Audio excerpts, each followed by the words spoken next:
Welcome everybody to Controversial with your boy Infamous D. Today we're going to talk about libertarianism, what it means to be a libertarian, and pretty much how to why you should join the Libertarian Party. Steve, you want to introduce yourself to the world? Sure, yeah. My name's Steve Cease. I'm the chair of the Libertarian Party of Illinois. I've been involved officially with the Libertarian Party for 4 years now, since 2016, but I've been voting Libertarian and caring about Libertarian causes much longer than that. I was previously a liberty-minded person in the Republican Party and gave up on that ship. At some, I mean, it wasn't an overnight thing. It was a gradual thing. But I came to the LP, got involved locally. I've ran for office a couple times. We've done some great things locally here we can talk about that too, here in the Bloomington Normal area in Illinois, and use that experience and success to move into a role at the state party. So nice. So we definitely need to talk more in detail about everything you just mentioned. sure. So let's start in the beginning. You say you were a liberty-minded person since the beginning, right? Yeah. So tell us about how you got involved in politics. What was the first thing?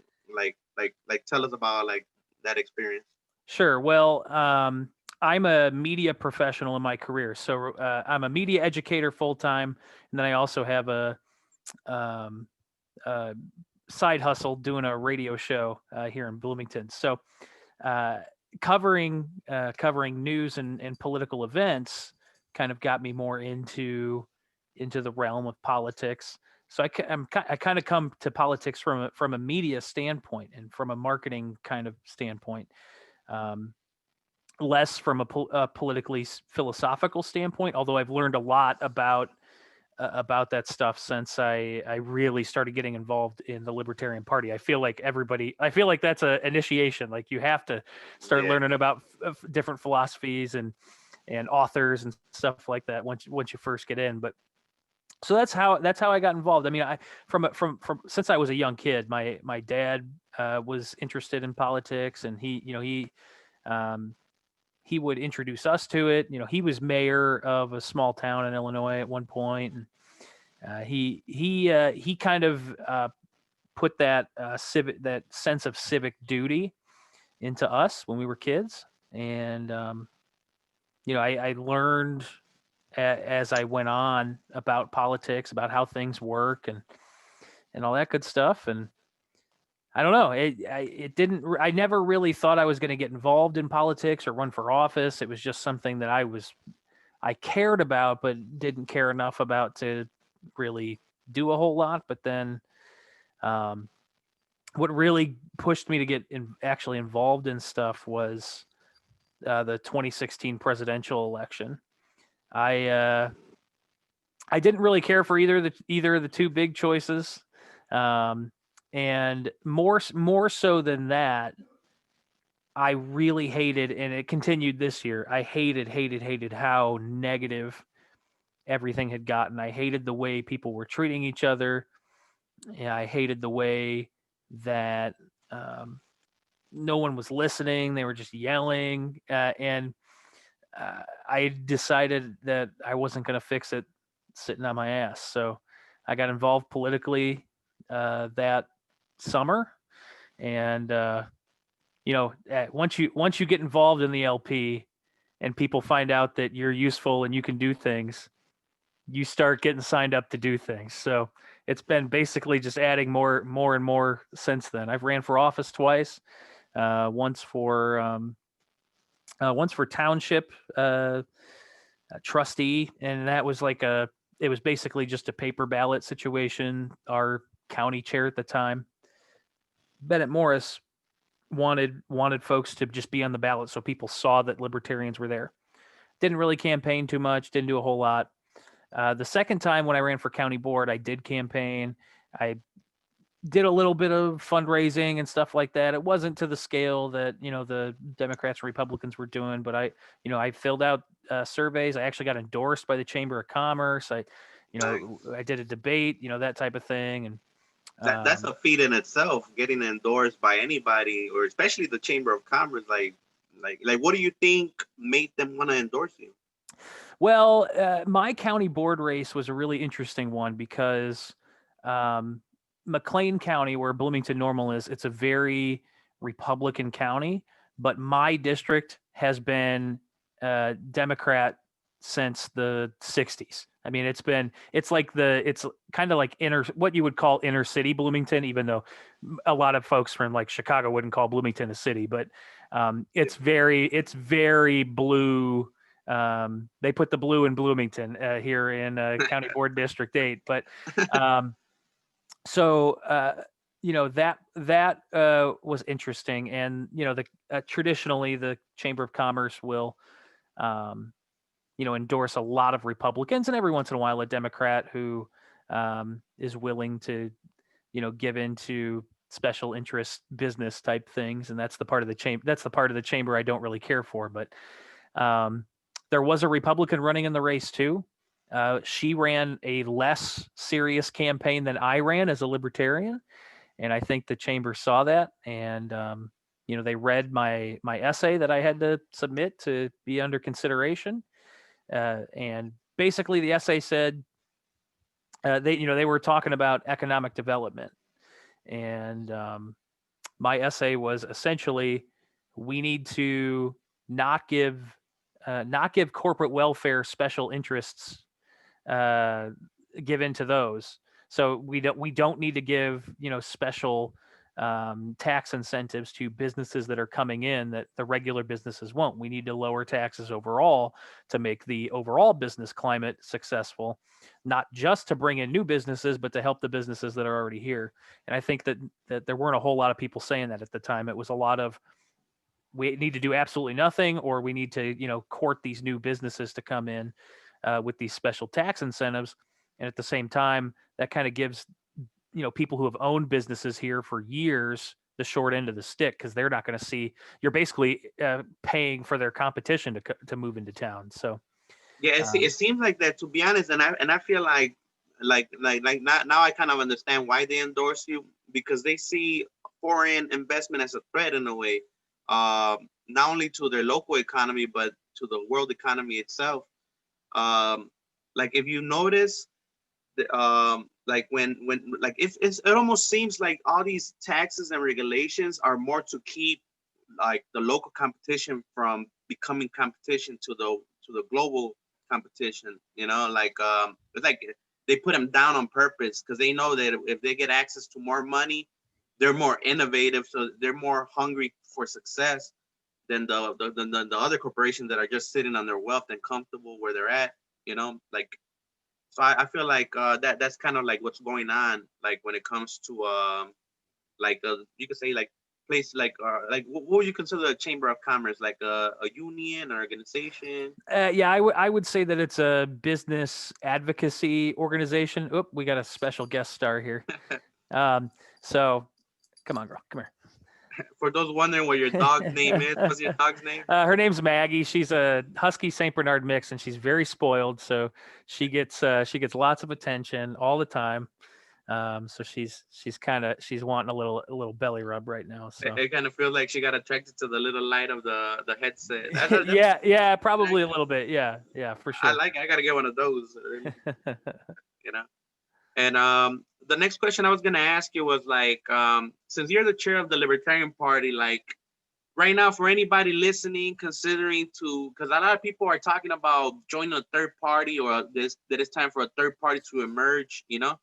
And Sure. don't get me wrong, they got so many options, you know. Originally, people thought the Green Party was the great hope.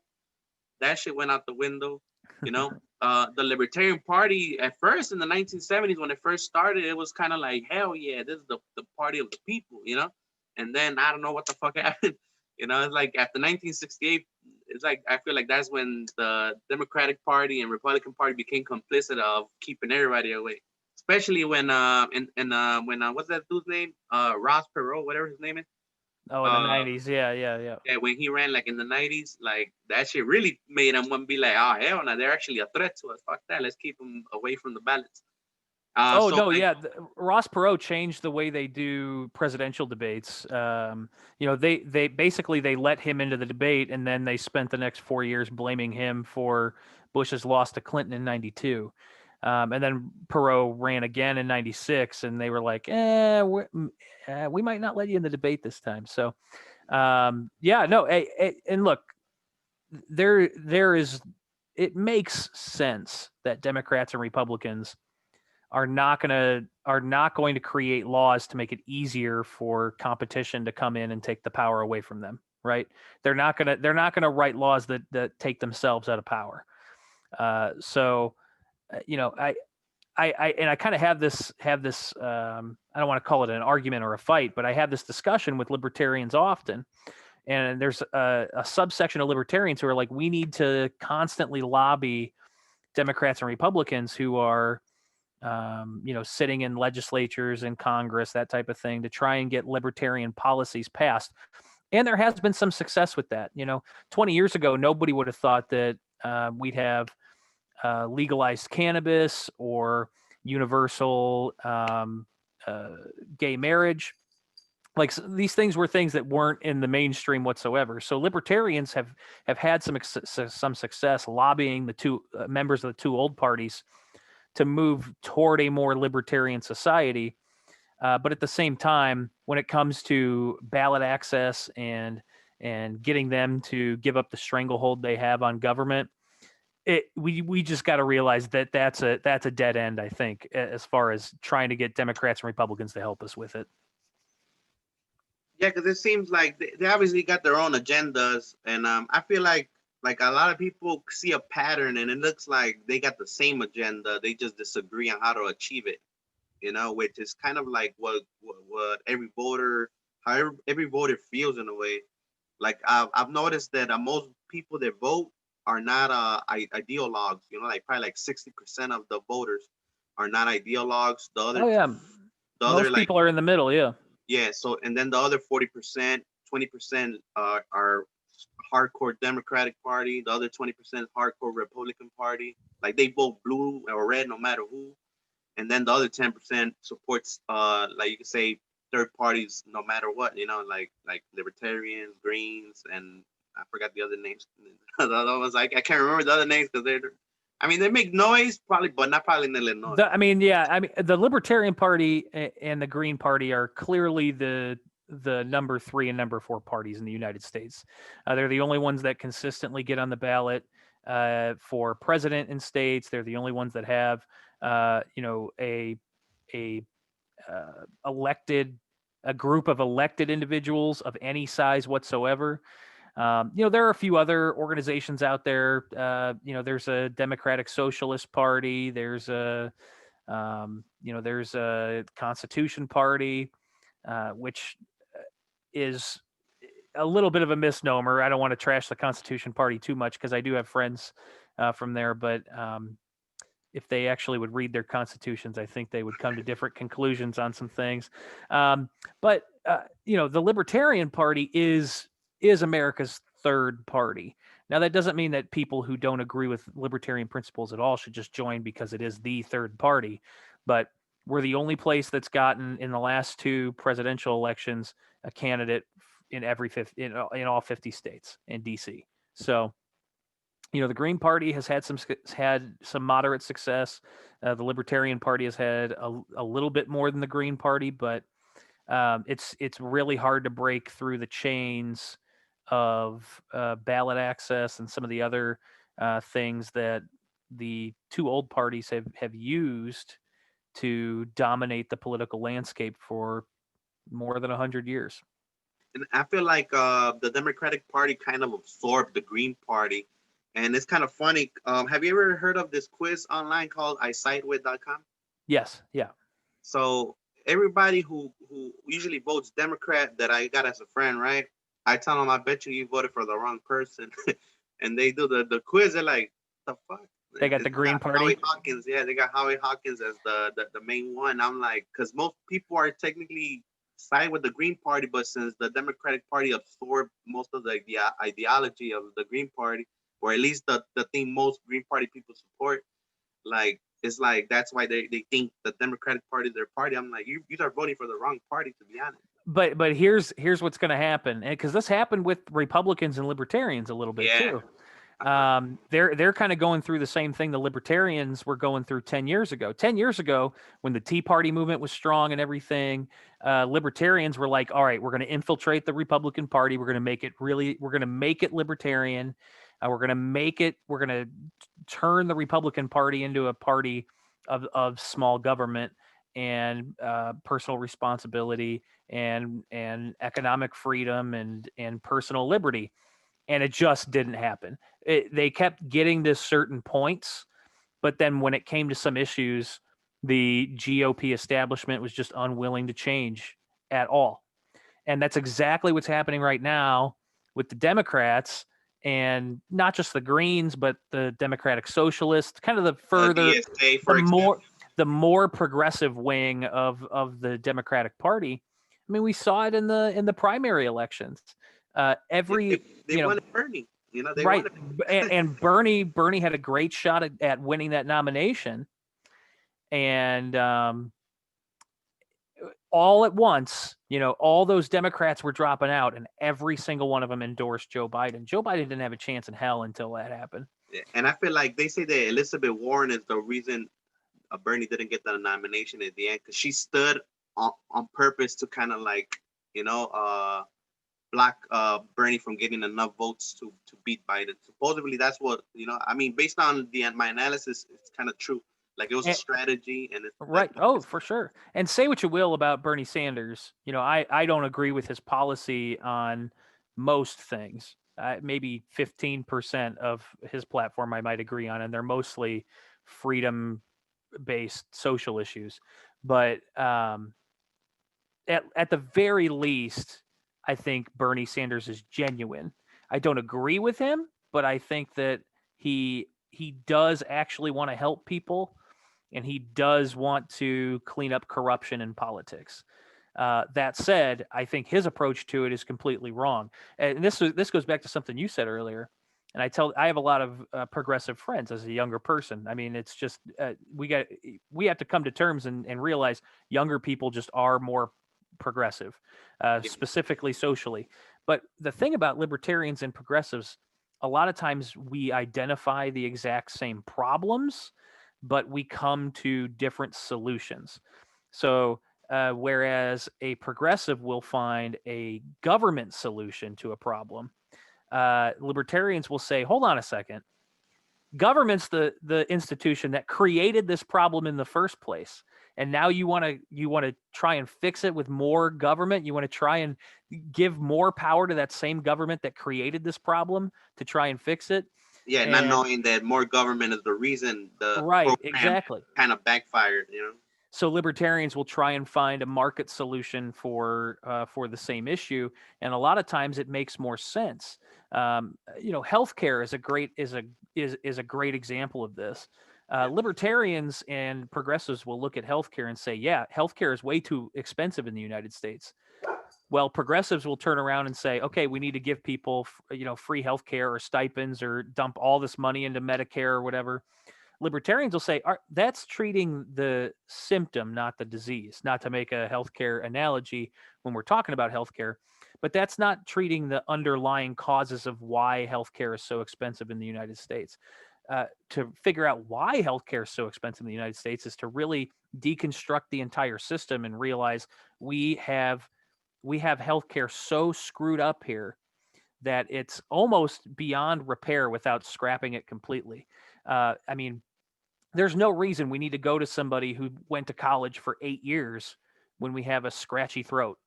There's no reason why we need to treat drugs as if they are intellectual property, like a song or a novel. We don't need to be putting patents and trademarks on medicine. So it's not intellectual property. So there are a lot of different reasons why healthcare is so expensive, and I'm more interested in figuring those out and remedying those, so we can actually drive down the price of healthcare instead of just subsidizing it as a group. So, progressives and libertarians aren't as far off as a lot of people think. You know, a lot of times libertarians get characterized as, you know, Republicans who like weed or you know, something like that. Yeah, But stereotypes, prejudice. yeah, it's a Like even stereotype. me, like you know how I've been telling you that I've been like trying to build the connection, like the bridge between the ones that consider themselves socialists, democratic socialists, social democrats, whatever they Right. want to call themselves. You know, people like to label them communists because they like to use the word comrade, which is like, I'm like, well, you kind of make yourself look like communists if you say that shit, you know. Yeah. But and then you got the libertarian-minded people, you know, the independents, the ones that just want to live and let live, like the ones that side with the Libertarian Party, or they agree with the original principles of the Republican Party, and they want to bridge that gap. You know, I'm trying to bridge that gap there is. I'm like, you know, we do got, like, I tell them literally, you are technically libertarian socialists, but you just call yourselves democratic socialists. Yeah. They're like, how? Like, how if you are blah blah blah? And I try to articulate to them, like, the problem is you articulating your cause wrong. Like, for example, you say stuff like, oh, we're anti-capitalist, but we don't even have a fucking capitalist economy. We got literally a corporate socialist. Corporatists. Yep. You know? I tell them, like, look, what you call corporate socialism, and we call crony capitalism. And that's why you confuse the words, you know, like, It's the same thing. Yep. yeah. I'm Yep. like, we're technically a socialist country, but sadly we became a corporate socialist country because we started letting these people violate the 9th Amendment and restrict our freedom little by little. And, Oh, and I'm totally with you, man. And I, you know, I'm the type of guy who's gonna any group whatsoever. I will try and find something that I can work with them on to accomplish a goal. You know, even if it is a group of democratic socialists or something. I mean, I can work on with those folks. I can work on criminal justice reform. I can work on immigration reform. Yeah, and you know, and I'll go and find the, you know, super far right Republican guys, and I can work on them with economic issues, and I can work on them with, you know, all sorts of different stuff. So. Being a libertarian, I think, is as much as it is about, you know, finding candidates and running good candidates and trying to win elections. It's as much that as it is about working with other groups to accomplish libertarian goals, because we just won't be able to do everything on our own unless it's about ballot access. Like I said earlier, the R's and D's are never going to give up their stranglehold on that willingly. So we got to yeah, find definitely. And we got to find some other ways to accomplish those goals. So all right, I have a question for you, and I want you to answer it like a libertarian. All right, like a real libertarian. All right. Damn. I don't know if I did ended up naming the episode "Fake Libertarian." I'm fine out right now. So how do you think most libertarians feel about what's going on right now? The hottest topic of the week, which is the COVID bill. Like, like, explain to them how we feel about omnibus bills like that, and pretty much like if libertarians were in Congress, how they would handle the situation in a way. well, I'll tell you what. The we can, you know, there are sections of the Libertarian Party and even libertarian thinkers who believe direct aid is a good idea. You know, cutting individuals' checks, and I would actually put myself in that group, because I don't see it. I don't see that as redistribution of wealth. I see that as I'm getting $600 of the taxes they already stole from me back. Right? It's a tax return. Yeah, like a refund. Yeah, it's a tax cut essentially. I'm totally for that, but that's the only part of that bill. I mean, you could make an argument for some of the vaccine distribution funds and stuff like that, but that's a very small portion of that stimulus package that's going through Congress right now, and the president has basically said, "Hey, I'm not doing anything with this until you fix it." Yeah. And I was gonna say, like you know how the omnibus bills includes a bunch of random ass shit. Oh yeah. Like if they really, I told people, like I even posted it today. Like, look, if they really wanted to, they could easily send $1,200 checks to like up to 330 million people for less than 400 billion, which is like less than half of what the fucking, like, how much is the bill? Like 1 trillion or 900 billion? 900. Yeah, I think that's about where it's at. It's just but then there's a difference between just the stimulus bill and the omnibus bill. That gets into the weeds, and but essentially, there's a lot of money that has nothing to do with coronavirus. Yeah, and that's what I'm saying. Like, all Tied they up in have all to this. do Yeah. is, like, you know what? Like, you seen you remember that bill that Rand Paul did about Breonna Taylor? It's just 2 pages long, like literally 1 page technically, but he cites some other things on the second page. Like, literally, if they really wanted to just pass a bill with, like, they could literally write a bill right now. It doesn't have to be long. Yep. Yeah, like screw the other one, like table that one, and then just pass the one literally with the $2,000 checks for everybody. You know, And even undocumented immigrants too. Everybody, anybody who's here Yeah. except tourists. I'm with you, man. And there is a movement right now. It doesn't get nearly as much it doesn't get as much attention as it really should, but there is a movement of folks who are trying to push what they call single issue legislation into Congress. So every issue needs its own bill. You can't just shove a bunch of stuff into a 500-page bill and call it a day.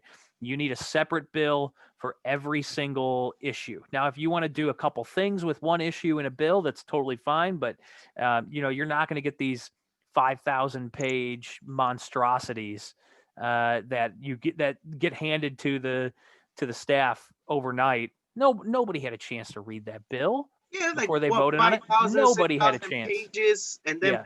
vote on it 6 hours later. Hell no, that's crazy. Yeah. It's not good. Yeah, definitely. And so I was gonna say, all right. So you told us a little bit about how you got involved in politics, a little bit about your campaign runs. So like tell us how you became the chair of the Libertarian Party. And while you're telling us the story, I'm gonna be sharing the platform so people could read it, like the LP platform, so people could be reading it while you're talking. Okay, sure.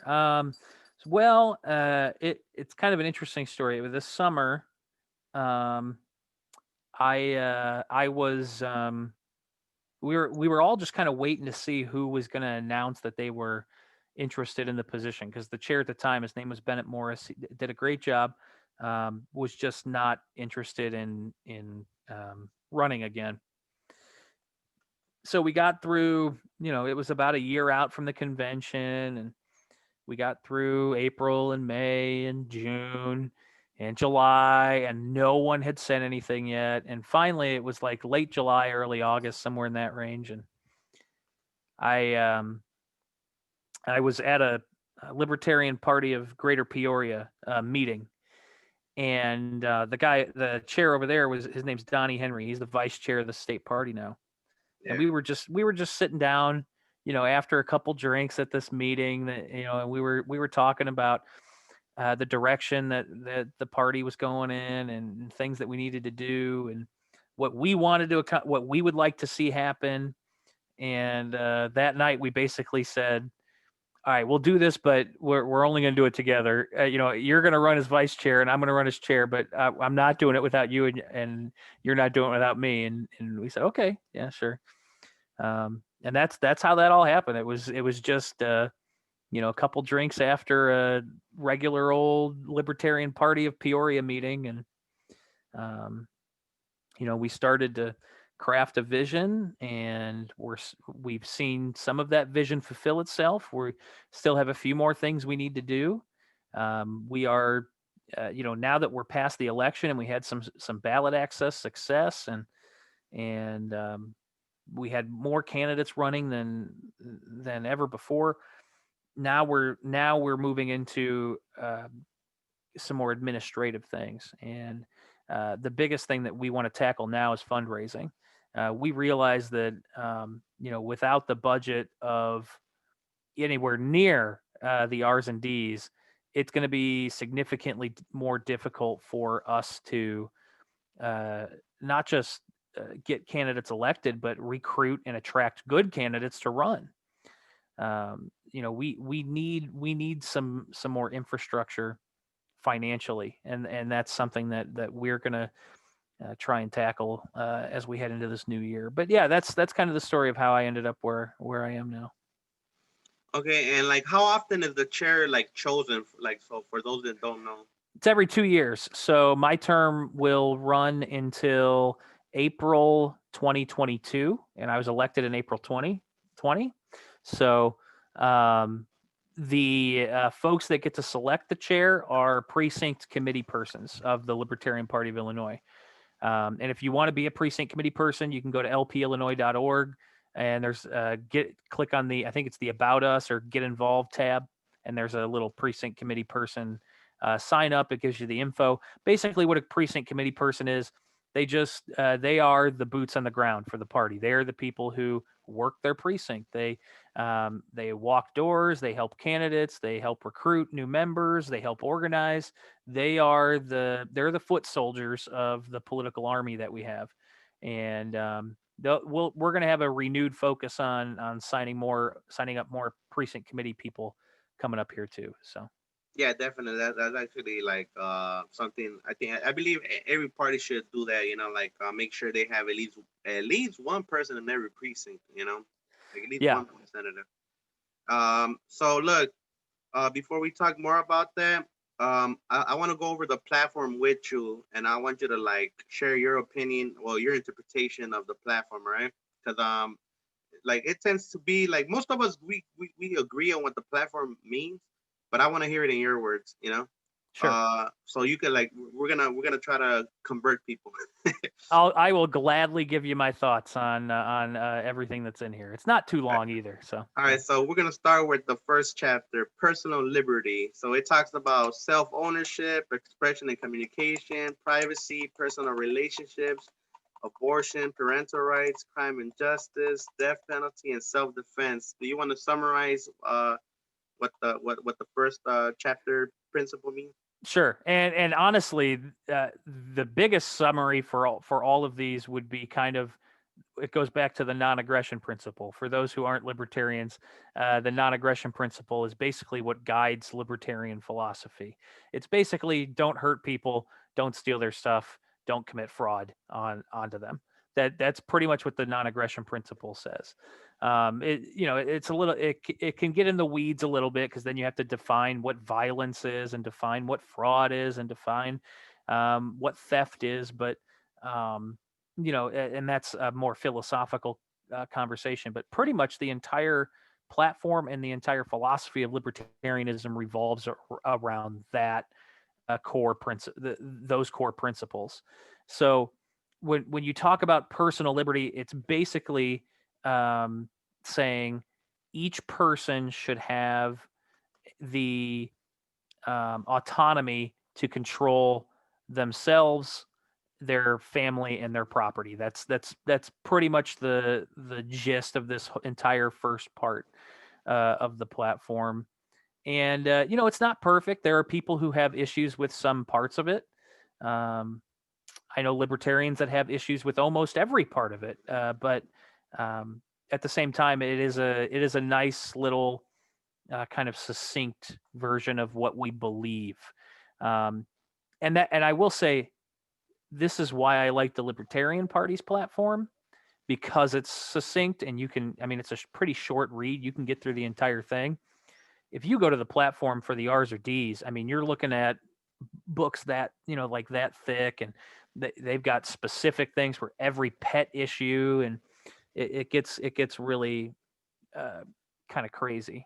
So I much prefer a more succinct, principled version than something that gets way into the weeds and super specific. So Yeah, so like I want to talk to you about like the first paragraph, like I want to talk a little bit more about what the personal liberty means. Because like that's why the reason I named the episode Fake Libertarians, because there's a lot of people that identify as libertarian or pretending to be libertarians and libertarian groups, and it seems like they can't grasp the concept of what it says right here. Like don't get me wrong, I know they're not part of the Libertarian Party, but if they're gonna be advocating for libertarianism, I feel like they're confusing people or making them hate libertarians in general, and they kind of like bunch everybody together. So I'm gonna read it real quick, and then I'll ask you like the things I want to ask you about. All right, like regarding this. So for those listening, the first, will you say it's the first chapter of the platform or the first principle? I believe they call them planks. Planks, right? Yeah. So Yeah. let's say the first plank is personal liberty. So it says individuals are inherently free to make choices for themselves and must accept responsibility for the consequences of the choice they make. Our support of an individual's right to make choices in life does not mean that we necessarily approve or disapprove of those choices. No individual, group, or government may rightly initiate force against any other individual, group, or government. Libertarians reject the notion that groups have inherent rights. We support the rights of the smallest minority, the individual. Now, so the first question I want to ask you about is like, all right, you know how it says that individuals are inherently free to make choices for themselves and must accept responsibility for the consequences of the choices they make. So let's Mm-hmm. get a little philosophical. Like, what do you think that means? I'm trying to break it down in simpler terms than basically what it says, but I think it means exactly what it says. That and one thing I do want to point out is that you'll see throughout this platform it uses the word individuals, and that is very specific because these don't just apply to certain groups. They don't apply to special interest groups. They don't even apply only to citizens. They apply to people. Um, so it's a really unique platform in that it doesn't even just talk about Americans. It talks about just the individual person. And usually a political party is not that broad. But yeah, essentially this first part kind of just and it does get into the weeds a little bit, but basically says like as long as you don't hurt someone, take their stuff, or commit fraud against them, you're free to make any choices, but you have to live with the consequences of those choices. So All right. I don't want to get into detail as far as like what would you consider like one of those choices, because then, we get into a crazy ass debate. sure. Uh, but like, all right, so the second one says, so yeah, so like our support, like for example, the second one you could say like, wearing a mask in public, for example. Just because we say people should have the option to wear one or not wear one, doesn't mean that we are okay with that or support like the fact that they're not wearing a mask, for example. Like, what would your interpretation be? Well, if you bring up the masks argument, my personal uh, my personal philosophy on that is that people should be wearing masks, but there should not be the government should not be able to force them to wear a mask, because as soon as you give the government power to enforce something like that, then you are automatically okay with people getting fined, with people going to jail if they're not wearing a mask. Because here's what happens: it might just be a $50 fine or something, but guess what happens when you don't pay that fine? You end up behind bars. You know, are you really okay putting somebody in a jail cell in a cage because they weren't wearing a mask? So, and this is where libertarians get confused with like conspiracy theorists. And there are some libertarians who might say things like, "Oh, masks don't do anything," blah blah blah. But it's very clear that masks help during airborne infectious diseases. It's clear that that's a thing that is true. Um, but I don't want the government to be able to have the power to force people to wear them. There's a difference between supporting wearing masks and supporting a mask mandate. I support people wearing masks, and I'll encourage them to do so.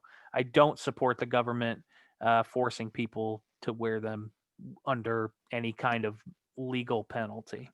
And just so people know, just because we're okay with them choosing to wear one or not wear one, doesn't mean that we're the bad guys. Just because we're not really encouraging them not to wear a mask. If anything, we're encouraging them to wear a mask. But at the same time, we don't really care if they do or don't in a way. But that's Yeah, our personal. I mean, I do care, and I'll, again, like I said, I'll encourage them until I'm blue in the face. But I also don't want to put them in a cage if they don't do it. So that's kind of the big point there. That's sort of what most people mean when they say live and let live. Wouldn't you agree?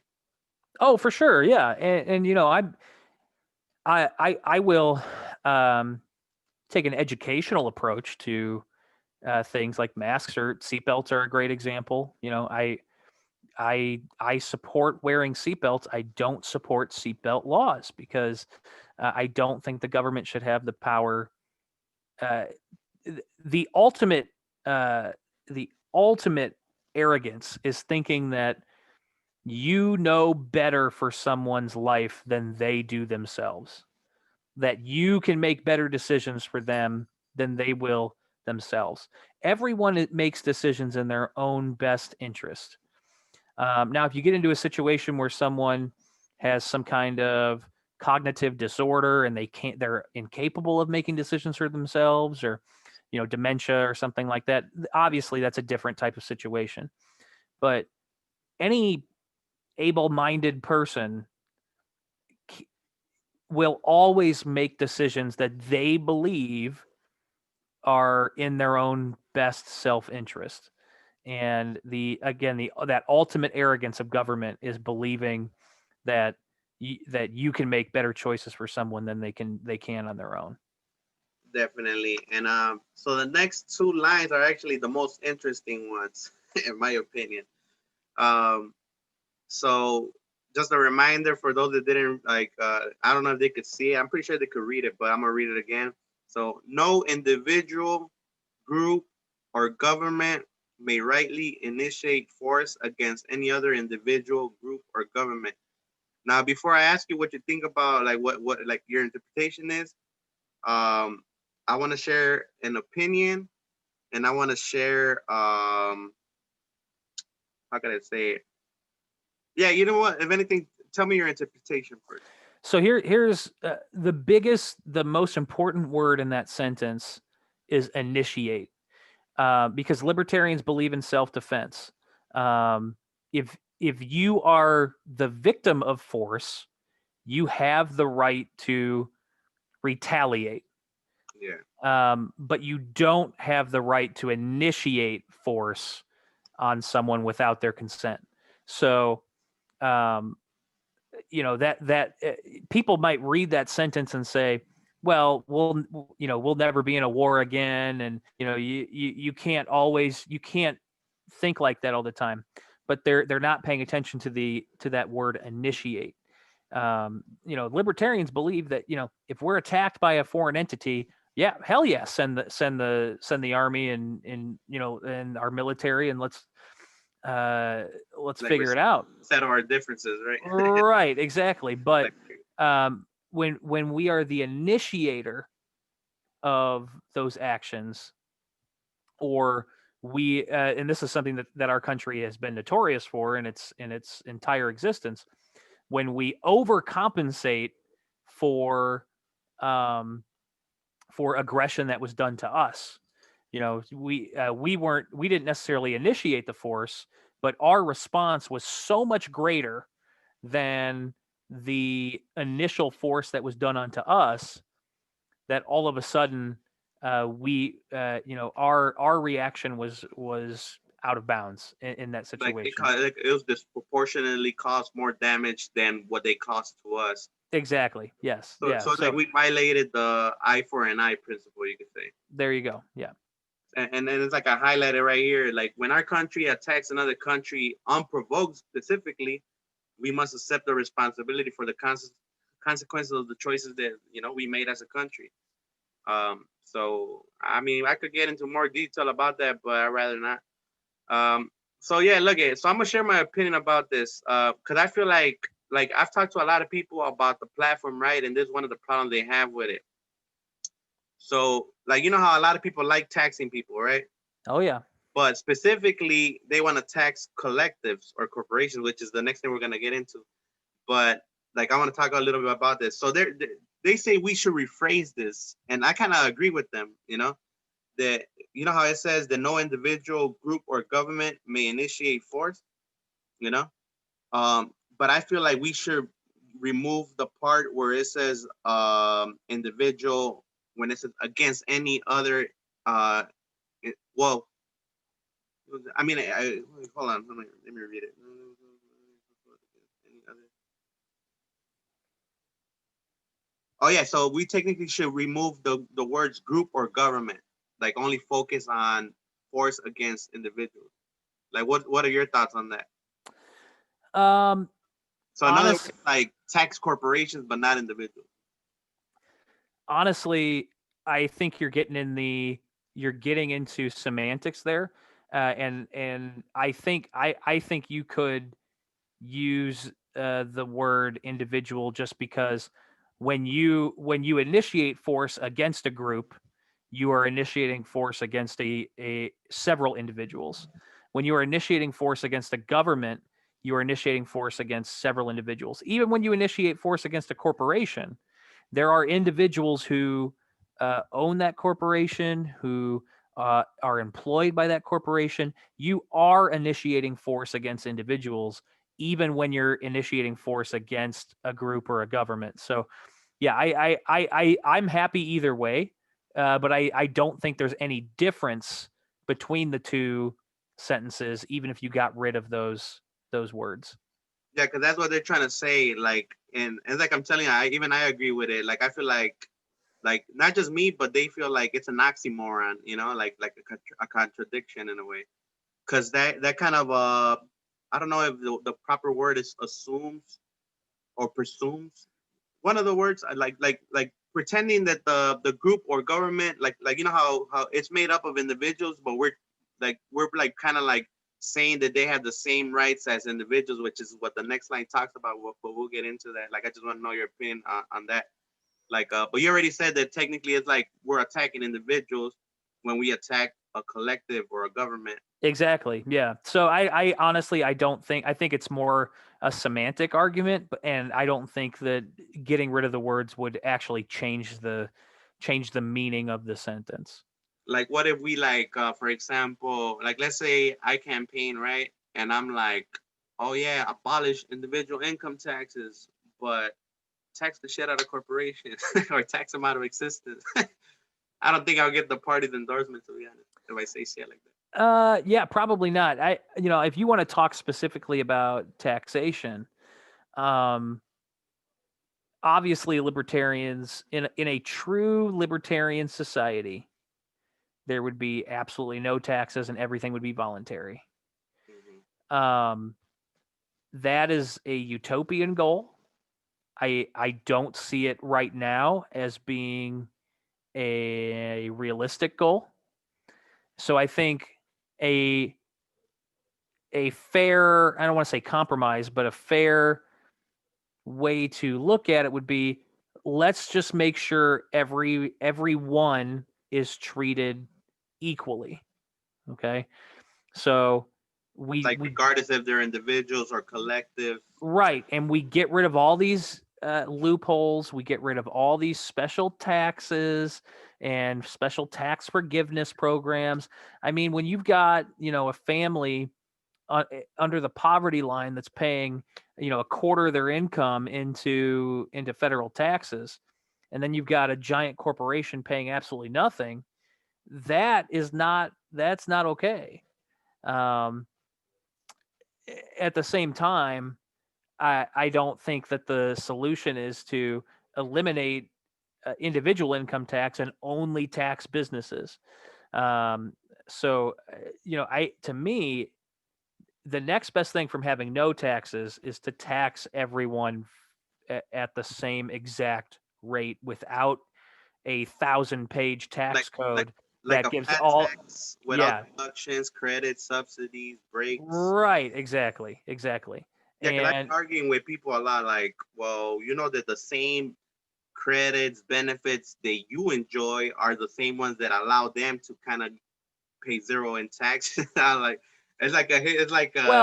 but the thing is, like, they're right. Like, you have the same access to those credits, but those credits were specifically legislated for large businesses. Yeah, like and from them, and yeah, exactly. It's not a great comparison.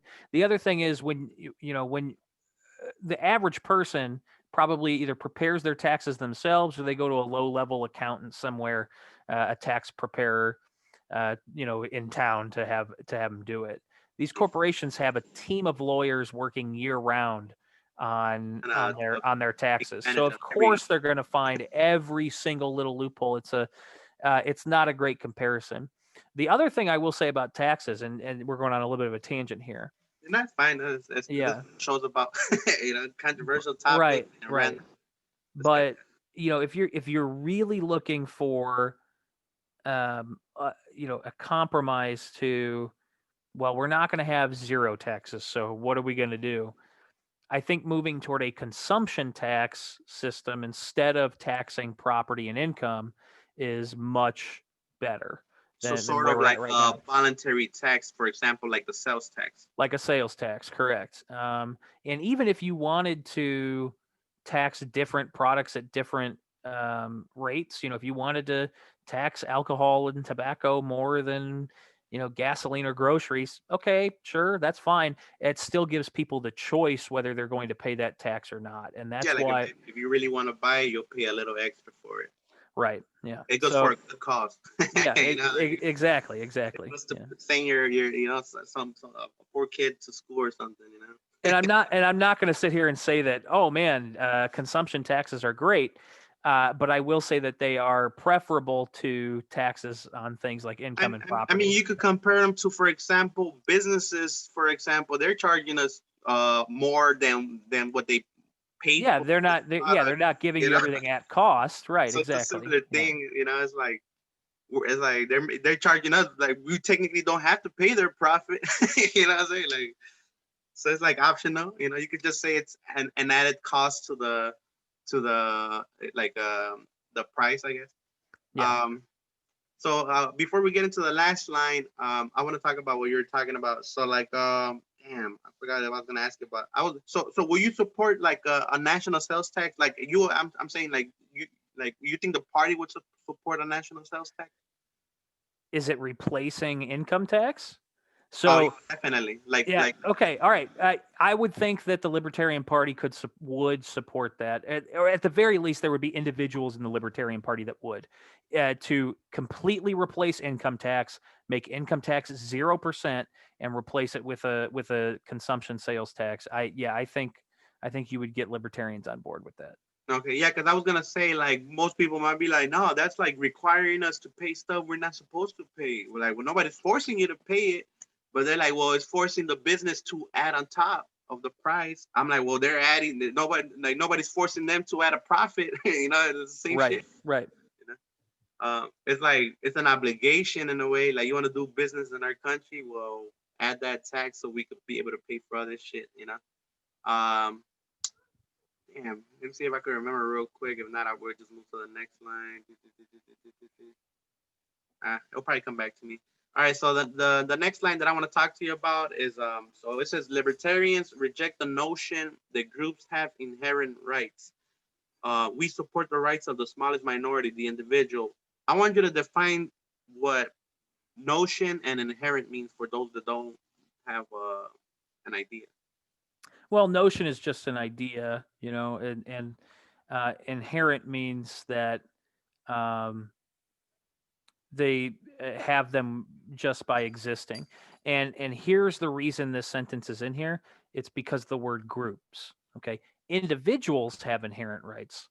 Groups of individuals do not have inherent rights. So that's kind of that is the crux of the philosophy here, as far as I understand it. And I'm not, like I told you, I came to libertarianism from less of a philosophical perspective. No, yeah, you're still getting to know the ideology. Right. But that's how I understand it. The reason that sentence is in there is because of the word groups. Groups don't have inherent rights. Individuals have rights. And give people an example of what that means. Like compare what an individual can do that a group can do. I'll bring up the one that we already brought up. and mine would be like citizens and non-citizens. Those man-made groups of people, they don't exist naturally, right? There aren't inherent rights that belong to one and not to the other. Uh, Rights belong to individuals, not to certain groups of people. So when we talk about things like the Constitution, and if you read the Constitution, this is kind of where I was going with the Constitution party earlier. If you read the Constitution, it specifically in most cases will say individuals. There are a few areas where it says the word citizen and they're talking about like qualifications to be president or run for office or whatever. But most places in the Constitution, they talk about individuals, not citizens. And this was one of the things that kind of led me away from the Republican Party and more toward libertarianism, Like they were because trying to define what things are. they were Like, trying to they were trying to give rights authority. to one group of people and deny those rights to another group of people just based on the location of where they were born.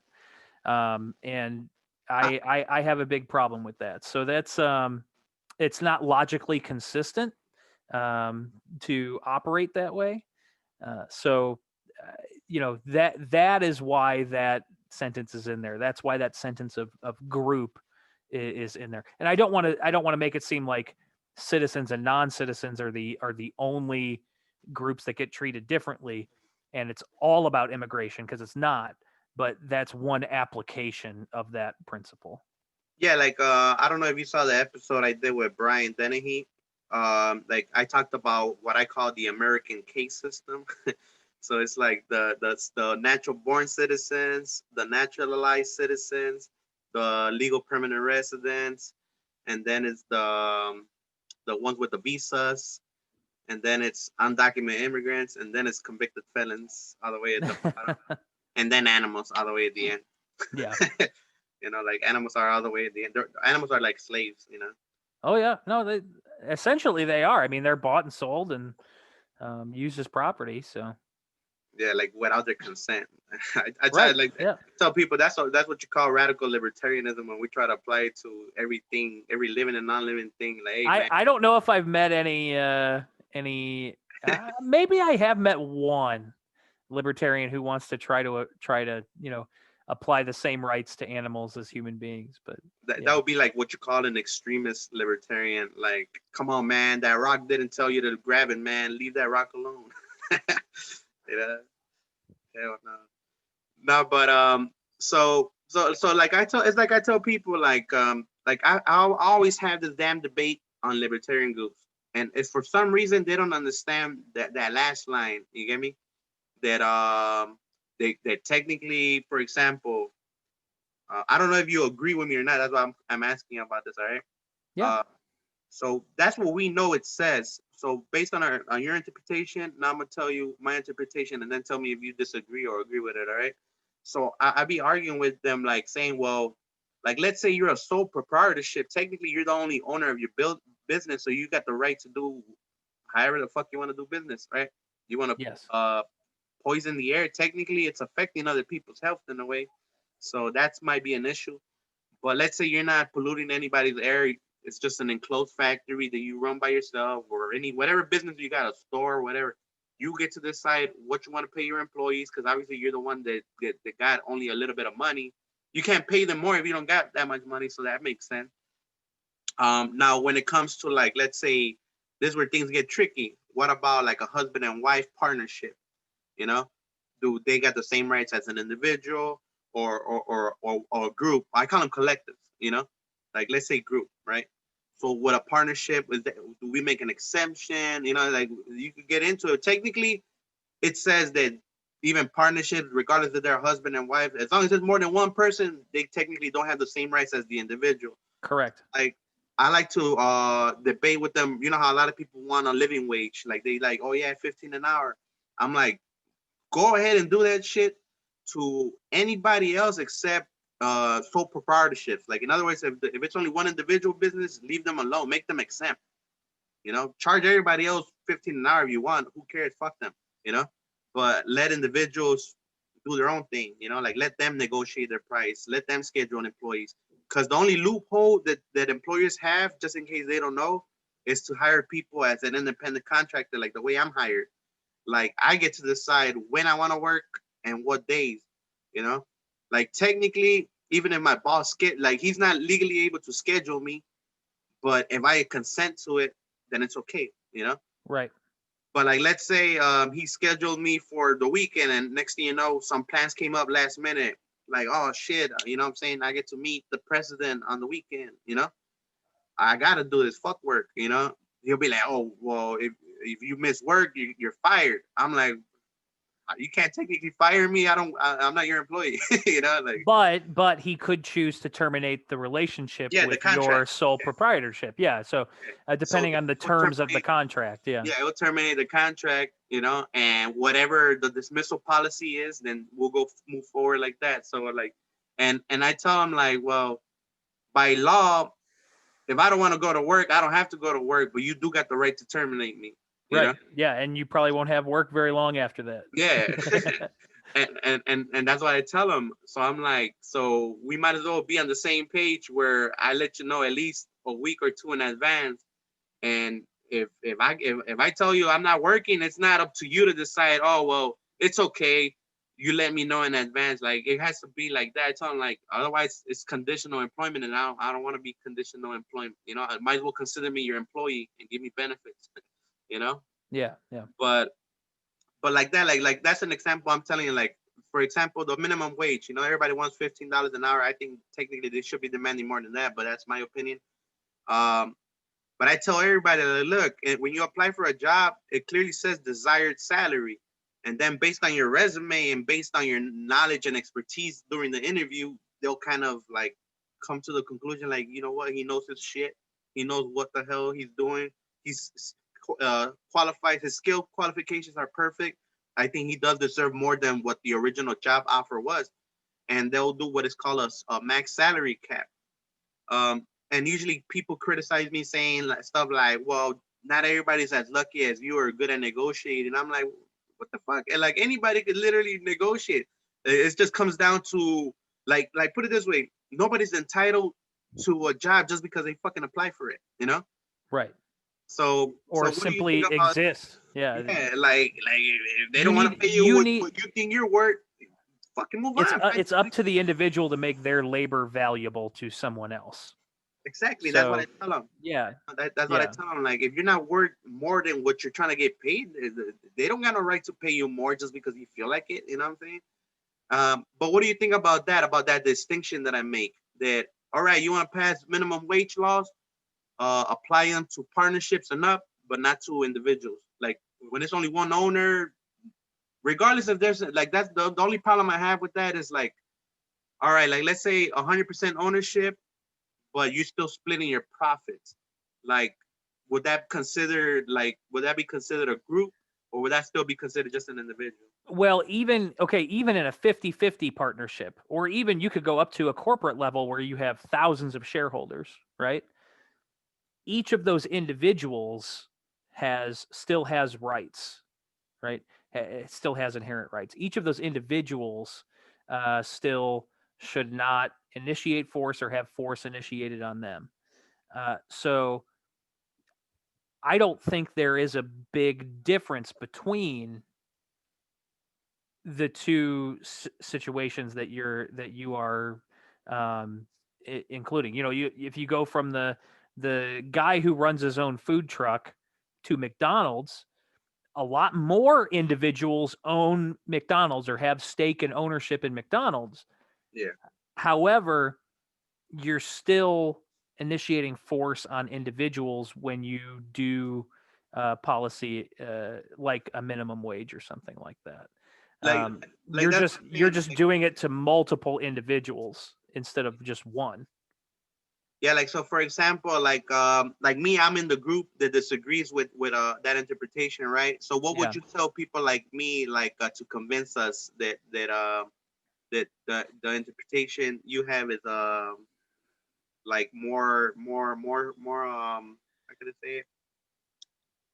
Like more in line with the ideology of libertarianism. So I would probably take a practical approach to it and kind of break down the exact situation that you're describing. The fact is, if if we get a minimum wage that gets hiked up to $15 an hour, all that's going to do a couple of things. First thing it could do, and it probably will do a mixture of all of it, right? The first thing it could do is eliminate jobs, because now instead of having this much overhead cost, your overhead cost skyrockets, right? So instead of having 10 workers in your restaurant at a time, you can only have six or seven, because you're paying people more. Excuse me. The second thing that it'll do is it will make the product, the good or service, more expensive. So instead of having your $1 menu, you're going to have a $3 menu or whatever. Your Big Mac and fries is going to be $12 instead of $7.50 or whatever it is now, the meal. So in the end, the inflation catches up. So society-wide, a minimum wage increase helps people out in the immediate, but it does not help them out long term, because goods and services get more expensive when you put in a minimum wage, because businesses have to pay their employees more. So it's not going to be a net gain for people who are living in poverty. We're just going to go from, okay, 20 years ago, making $7 an hour was a decent wage. People didn't just live off of that; they lived okay. They lived well. 20, 30 years ago. I'm gonna build up on a little bit about what you're saying. So like Yeah, let's go ahead. say, as a counter argument, so if raising the wage increases things, does that mean that technically lowering the wages would decrease prices? Okay, so that's an interesting question, because right now, if we woke up tomorrow, okay, if we woke up tomorrow and there were just no minimum wage laws whatsoever, like we had a magic wand and just got rid of them overnight, I honestly think that wages would probably stay where they were at for the immediate, and maybe get a little smaller for very underskilled jobs, like a cashier or something. Custodian work. Yeah, custodian, stuff like that. So I think you'd have a situation where it would be pretty stable, but that's because we got to a point where we reached kind of an equilibrium between how much things cost and where wages are at. But that stays equal because of inflation. So, but I want to go back to the example here. You could double your pay. So say someone who makes $10 an hour moves into a situation where they're making $20 an hour. Okay. But if that $20 an hour is the minimum, all that's going to do is increase the cost of goods and services and housing and stuff like that. So, say you bring in 20 grand a year, and your rent is $750 a month, and you spend $250 on groceries, and you got a car that's $500, whatever. You kind of equal it out that way. If you double how much money you're making in the immediate, you will do better. But in the long term, eventually your rent's going to double, your cost of groceries are going to double, and your general cost of living, your car, everything is going to, the cost of those items is going to double too. And we've seen this as we went on since we created a minimum wage. 20 grand a year used to be a salary someone could, buy a house with and all that. But that's because the minimum wage was so low. There were people making 12 or 13 grand a year or whatever. So it's really just a mirage. We're not increasing wealth. We are actually decreasing the value of the dollar. Even though people have more dollars, they don't have more wealth, if that makes sense. All right, so before I add on to that, I want to share my opinion. Yeah. So like yeah, you're right. Like people when the minimum wage goes up, like businesses you could say are forced to adjust their prices just like we adjust to inflation. So for example, if a meal costs $3 right now, like now everybody gets paid more, so now they gotta spend more money. So now that price, like what you call the markup price, will increase because the expense of buying that product in wholesale will increase. So now your milk is probably $3 for them. So now they gotta charge you Right. Right. $5. If Right. they were making like the like profit $2 of each milk, then so now they gotta charge you three and charge you the $2 profit on top. So now the milk will be $5, for example. Um, and like as far as like not having a minimum wage, if we were to abolish it, like you said, it would automatically jobs that are overpriced, like overpaid, you could say. Um, like obviously, from if I was a business owner, I'll be like, shit, if I don't gotta pay fucking somebody $15 to clean my floor, I'd rather pay three guys $5 an hour to do the same job and finish quicker, like But that's also assuming that you can find three people that are willing to work that for. are willing to work at that rate, and that's where the market fixes itself. Essentially, you don't need a minimum wage because you know employment is voluntary. Yeah, And you could find someone who may be hard up on maybe they've been unemployed and they don't have a job.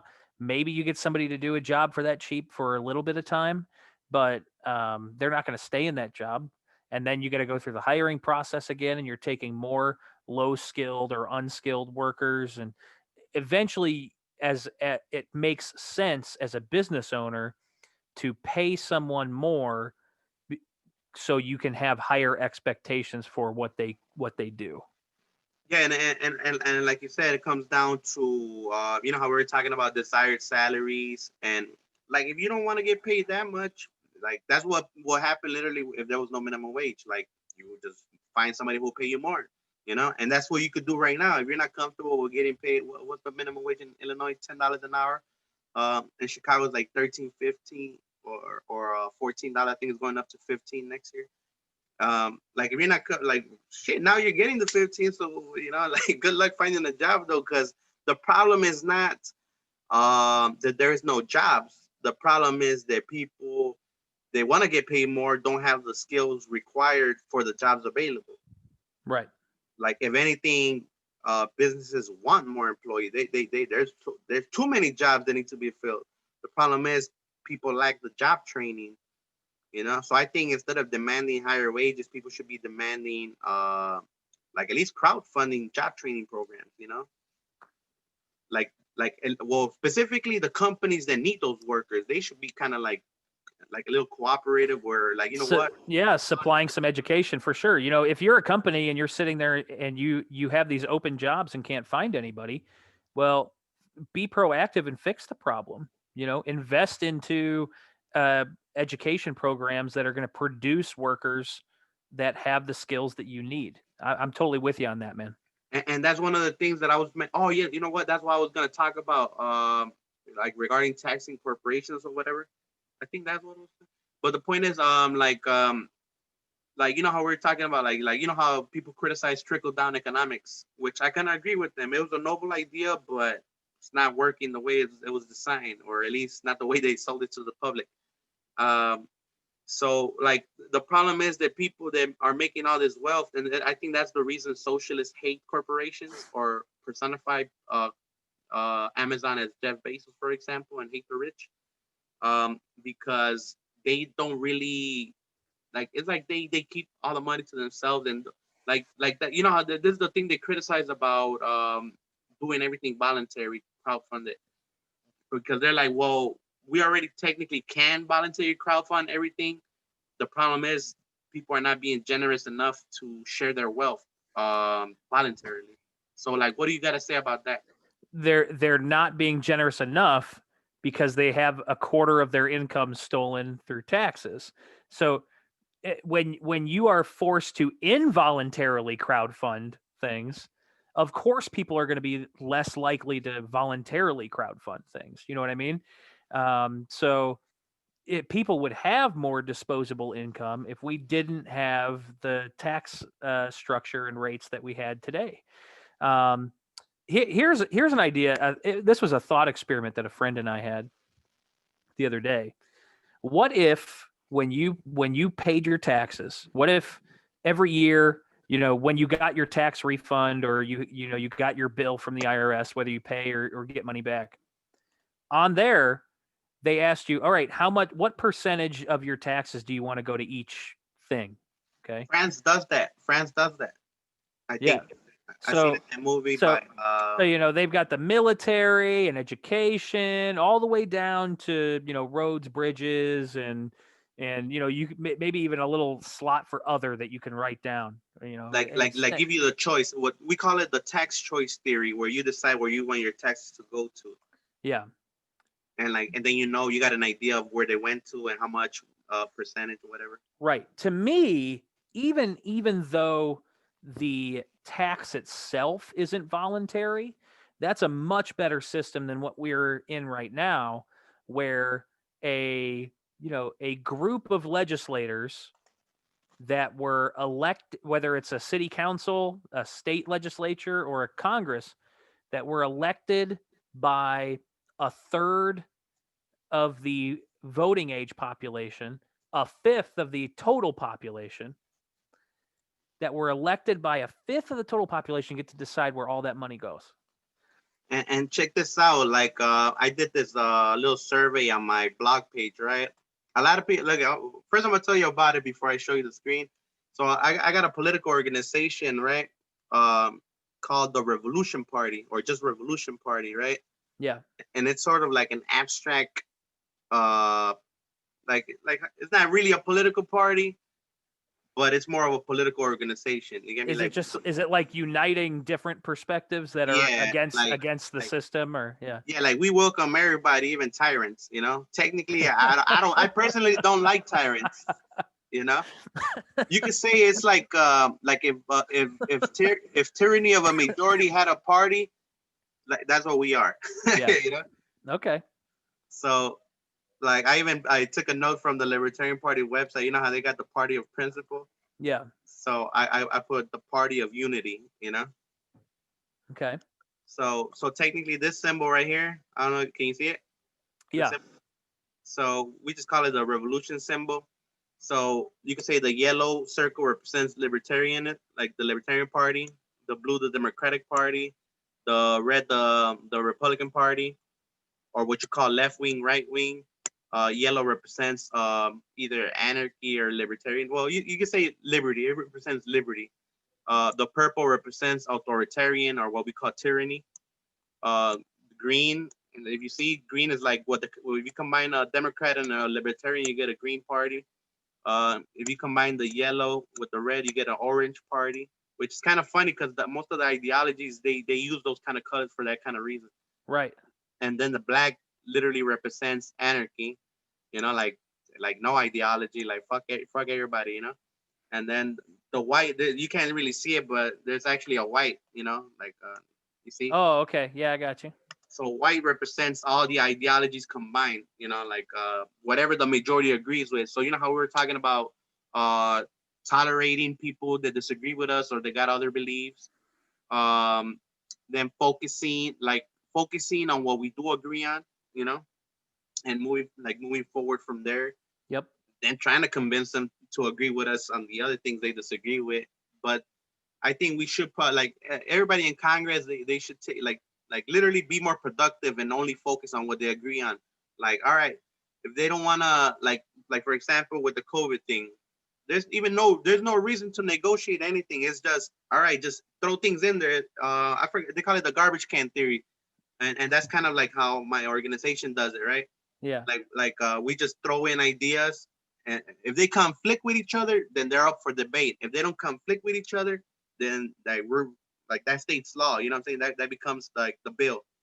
So anything we got to debate, those become amendments. All right, there's a conflict, like either, so for example, deciding if we should have a flat tax or a progressive tax, So should we charge everybody 20% or should we charge different levels? So that would be up to debate. Like, all right, well, so whatever the majority says, that's what we go with. So if the majority wants everybody to pay a 20% tax rate with no deductions, bam, that's what it is. So where I was going with this, so yeah, so that's pretty much the like the like what this organization is, right? Like my organization. But it's also like a blog. Like I plan to make videos. Like, don't get me wrong, I do, like, since I'm technically one of the main members, like I kind of made a loophole on my own bylaws where you can't really. We have a constitution, right? And you really you can it doesn't allow you to do anything to individuals. you know.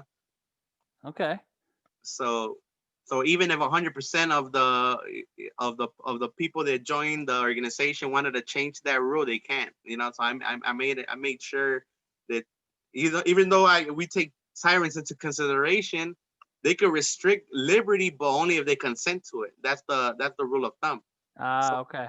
So we advocate for, like, for example, let's all like how most people, when they talk about a world government, they're like, oh hell no, that's a bad idea. We're like, no, that's actually a good idea. The only difference is that there's the world is our jurisdiction.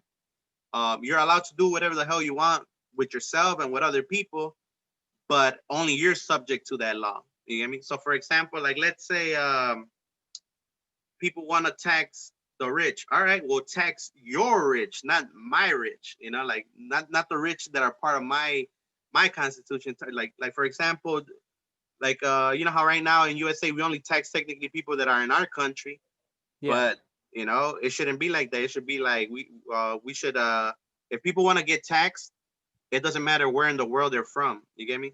Like it's a hard debate, but I'll save that conversation for another day. So All right. so I got a couple articles right here, right? And check this one out. Hold on, let me zoom out a little bit. So I'm making articles like promoting libertarianism, right? So for example, right here, it says libertarians are not selfish and do not lack empathy, according to new poll, right? So hold on. So then obviously memes capture people's attention. So I use a meme. The Republicans say, how dare they ban soda and guns? Let's ban drugs and marriage equality. And because the Democrats say, how dare they ban drugs and marriage equality? Let's ban soda and guns. And then the libertarian porcupine says, stop banning stuff. What the fuck? I love it.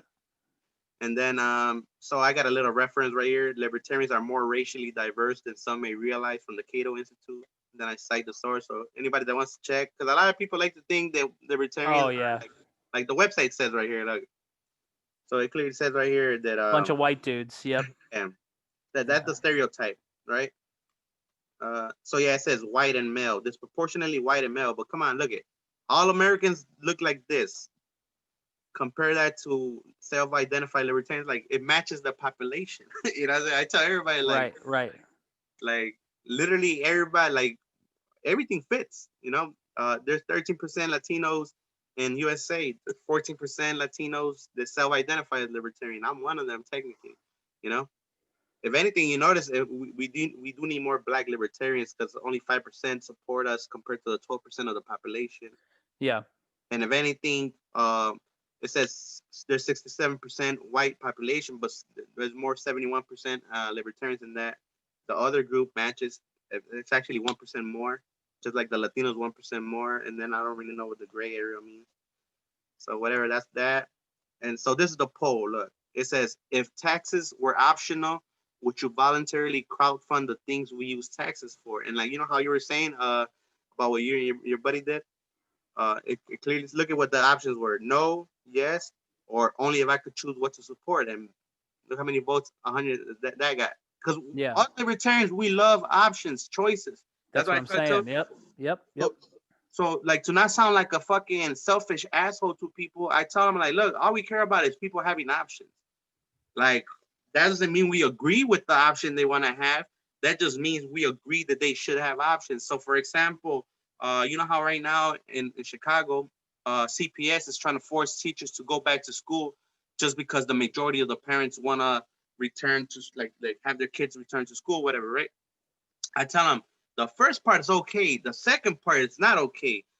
The teachers that don't want to return shouldn't get penalized for not returning because they don't feel safe yet. You know, just like the students. If students don't feel comfortable going back to school, they probably get bullied there. Last thing they want to do is go back. You know, they love the e-learning. So it should be like in college where there's teachers that teach online and students that go to school online. Like just give that option to them. Like, but the funny thing is that the law clearly says that they don't get funding unless they literally physically have children sitting on those classrooms, and that's the only reason they want to force teachers to be teaching. Because if there's no teachers, there's no students in class. Right. But I'll get into that another day. So yeah, so 100 of them out of so I wrote it down right here. So I put that it's no secret that libertarians believe in voluntary taxation and tax choice. So the results of a recent poll we conducted are not surprising. Around 92% said yes, they would pay taxes if it was optional, as long as they could choose what to support. So you know how we were talking about well, I want a certain percentage to go to this, a certain percentage to go to that, blah, blah, blah. Right. So then it says, so only 7.8% said no to being generous enough to share their income with the needy. You know, so it's like I'm telling you, it's a minority that's technically selfish, and you know, because they feel like nobody's entitled to their money. That's understandable. It's cool. You know, they really shouldn't. They don't have to, but they don't want to. But at the same time, you know, it's not just, you know, the needy that taxes go to. I mean, you think about things like infrastructure, roads and stuff like that. If you told somebody like, hey, you don't have to pay taxes, but you know, you can't drive down the road anymore. You can't cross this bridge. Don't complain about the potholes anymore. Right. Yeah. You can't even use them. Or, you know, if your house is on fire, we're not going to come burn it out, or, you know, the fire department's not going to show up.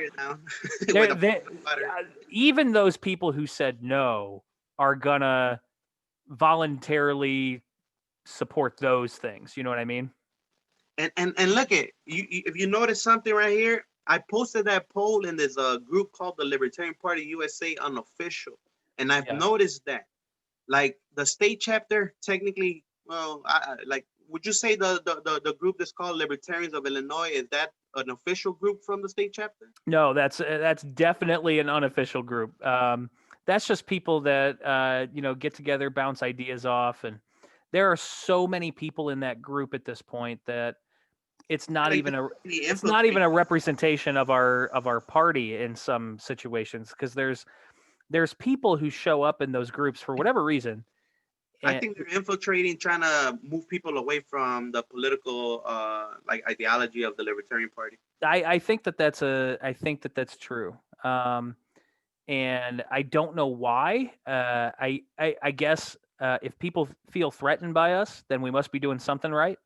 So that makes me feel pretty good. But it's very clear there are people in that group who are like authoritarians, either left or right. There's some of both. I call them Republicrats. Yeah, Republicrats. There you go. Yeah, it's very clear that that we have those folks in there, and that's fine. You know, if they want, and the thing is, because it's a group of libertarians, we're all just kind of like, all right, man, like do whatever you want to do, but we're, you know, if you post something stupid that's against our principles, we're going to call you out for it. And it just, for whatever reason, at your own risk. Yeah, but the fuck out. but some of those guys just keep going, man. Hey, if they want to waste their time blowing hot air at libertarians, then go right ahead. I don't care. Right. Yeah. And the problem is with that, I've seen a lot of libertarian groups get shut down because of these fucking trolls, though. We call them fake libertarians, by the way, people. That's why the episode's called Fake Libertarians, aka Republic Rats. I actually don't like the fake libertarian. Yeah, to me, because here's the thing. Everybody who ends up in the Libertarian Party came from somewhere else. There's nobody like born a libertarian, right? There are very few people who grow up in their like political philosophy as a libertarian. Usually it's because they had parents who were libertarians or introduced them to it, or they found it in school randomly or something. Most of us get here from either one of the other two parties, the two big parties, or from like a politically apathetic spot, like a things are fucked and I don't give a shit, you know. Like say from the 60% of independents that like, Right, exactly. So as a political party, and this is not necessarily speaking of libertarians as a group of philosophically minded people, but as the Libertarian Party, we have to realize that our tent needs to be somewhat big, because we're accepting people who have spent their entire lives with different ideologies. And that's part of our job, is to take liberty leaning former Republicans and liberty leaning former Democrats and figure out how to get these people to work together toward things that they both agree on. So I'm cool with people joining the Libertarian Party and getting involved with us, as long as, and this is, I don't know if you know who Larry Sharp is, but he's a pretty prominent libertarian. He has the yeah, 80-20 rule. If you agree with 80% of what we want of what we want to do in libertarian philosophy, cool, awesome, you're in. Let's do it. And we can worry about great, that other, yeah, we can great. worry about the other 20% after we accomplish the shared goals that we have. Yeah, as long as you got a majority, and great minds think alike. So shout out to Larry Sharp, because I even like in my political organization, I follow the same rule. Like you don't have to agree 100% with the platform, you know, that I have, but as long as you agree at least 75%. But I even take it down a notch. I'm like, you know what? Just 50% plus one. If you're more on the side of us, you're welcome. You know, if you're less on the side, you're still welcome. But Yeah, like, the you know? difficult thing comes in, you know, as someone who's leading the party, the difficult thing comes in when I've got a subgroup of former Democrats who are very passionate about immigration, who are very passionate about corporate tax reform, very passionate about transgender and LGBTQ issues. The ones who are more traditional values, you could say Sure. cultural values, they kind of want to But then impose beliefs. I also got a group of former Republicans who are like, I'm here because Republicans are taxing and spending just as much as the Democrats, and you know they're not so much involved in the social issues. And I came from that realm. Speaking of that, we're going to show the screen of what economic liberty means, since we're going to be talking about that Yeah, side sure. of the platform. But go ahead, I keep was just telling saying, them. and I came from that kind of. I used to be a Republican realm, and once I started having conversations with other libertarians, I started to realize that some of my views on, for example, things like immigration weren't logically consistent. We're gonna get into that right now, but where you're talking about applying logic to arguments to kind of get an idea if your arguments make sense or not. All right, so for those that are looking at the screen, so our second plank is economic liberty. So do you want to give them an idea of what this means, or you want to continue finishing what you were saying? Well, we've already kind of talked about this a little bit when we talked about the market and the minimum wage and stuff like that. It's basically, again, the whole libertarian philosophy kind of follows that non-aggression principle, and this kind of, there are certain things in here that define aggression in different ways, like pollution and stuff like that. But and then it gets into some specific policy areas. But yeah, that's the gist of it. All right, let's explain the third plank, securing liberty. So I'm gonna read it real quick and then tell me what you think. So the protection of individual rights is the only proper purpose of government. Government is constitutionally limited so as to prevent the infringement of individual rights by the government itself. The principle of non-initiation of force should guide the relationships between governments. So national defense, internal security and individual rights, international affairs, free trade and migration, rights and discrimination, representative government, and self-determination. Can you interpret that for them? The third Yeah. plank? So, well, yeah, this plank basically just, or this set of planks basically just talks about, um, it's essentially talking about how we as a nation should go about um, international affairs collectively, even as a group of individuals. Which this part has been criticized for being too collectivist by like some of the anarchists or whatever in our party, but I think the reality of how the world operates forces us to talk about some of these things in a way that is less individualized focused and more collectivized focused. Um, but even as a group, we are a group of many individuals.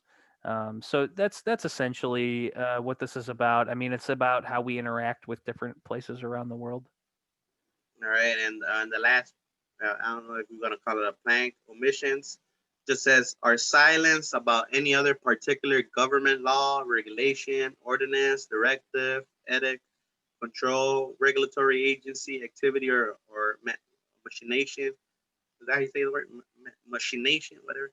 Should not be construed to imply approval. So in other words, anything not mentioned in the platform doesn't mean we approve of it, right? Right. If we left it out, don't think that it was on purpose. Do you think, is there any examples that you could think of that probably not mentioned in the platform?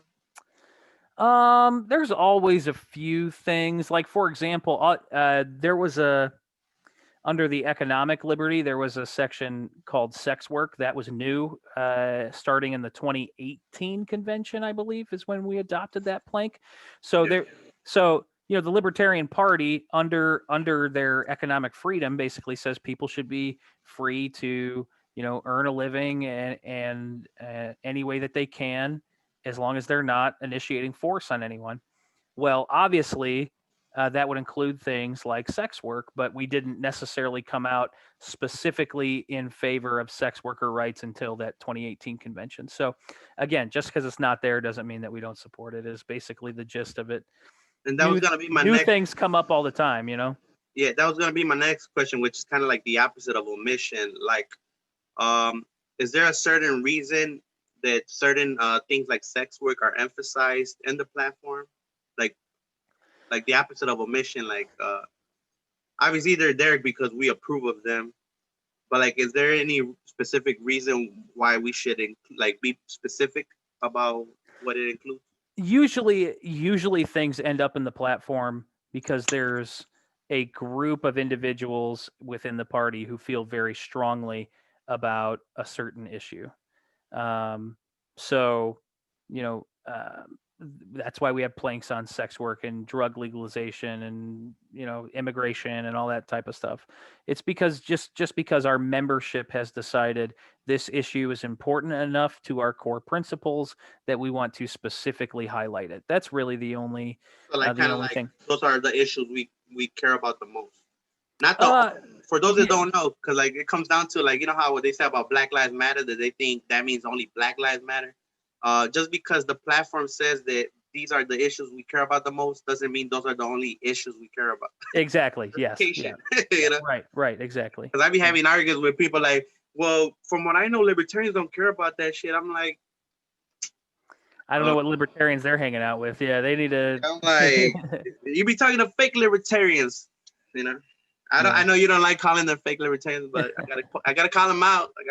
Steve. But even those folks, like, I do think they care about justice issues. It's just not the top of their personal priority list. You know what I mean? And I noticed that like even like other people have told me like, I think the problem in politics is the way we articulate the things, And I've noticed that I got that problem myself when I try to articulate my beliefs. Like, I feel like they don't understand me because they think the word means something else. Sure. Compared to what I think it means or what I know it means, So you know how they say there's three sides of an argument, like your opinion, my opinion, and the truth. The truth, yeah. I got you. Similar, like your interpretation, my interpretation, and what the real interpretation of whatever those words mean. Because you got to think about it like that. Like, words change all the time. Words change meaning. So like for example, like that's why there's bad connotations for certain words.